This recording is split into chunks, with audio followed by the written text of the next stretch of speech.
అరవింద్ చనిపోయేటప్పుడు కళ్ళారా చూసిన వ్యక్తి శంకరమ్మ. ఇక ఆ శంకరమ్మని తీసుకొని వచ్చి గౌతమ్ ముందు పెడుతుంది. "నువ్వు చెప్పు, రాత్రి నువ్వు చూసింది ఈ వ్యక్తినేనా? ఈ వ్యక్తినే నా అల్లుడిని చంపేసింది" అనైతే అంటూ ఉంటే, ఇక మళ్ళీ తిరగబడుతుంది. "ఏంటి? ఏం మాట్లాడుతున్నారు? నా భర్త ఎందుకు చంపుతాడు?" అనైతే అంటూ ఉంటే, "నీ భర్తకే కాబట్టి పగ నా అల్లుడి మీద, అందుకే చంపుతాడనైతే" అంటూ ఉంటే, "నాకు పగ ఉన్న మాట నిజమే కానీ మనుషుల మీద మనుషులను చంపేంత పగ అయితే లేదు. ఈ కోపంలో ఏదేదో అంటాము. అంత మాత్రాన నేనే చంపేసినట్టా" అనైతే గౌతమ్ అంటాడు. ఓవైపు అరవింద్ విషయంలో ఇన్వెస్టిగేషన్ చేసిన పోలీసులైతే అరవింద్‌కి సంబంధించిన కొన్ని వస్తువులు తీసుకొని వస్తారు. "మాకు నైట్ కాల్ వచ్చింది. ఇలాగ ఒక వ్యక్తిని చంపేశారు, నీళ్ళలో పడేశారని." ఇవి ఆ వ్యక్తి వస్తువులనేది చెప్పడంతో ఇంకా కన్ఫర్మ్ చేసుకుంటారు చనిపోయింది అరవిందే అని.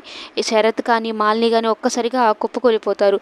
ఇక మీర ఆ విషయాన్ని మల్లికి కాల్ చేసి చెప్తుంది.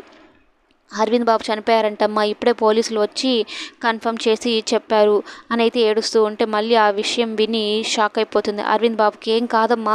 ఎవరో ఏదో జరిగింది. అరవింద్ బాబు ఎందుకు చనిపోతాడు? చనిపోడు" అనైతే మళ్ళీ గుండె పగిలేలా ఏడుస్తూ ఉంటుంది. ఇక మల్లిని చూసిన గౌతమ్ కూడా చాలా బాధపడుతూ ఉంటాడు.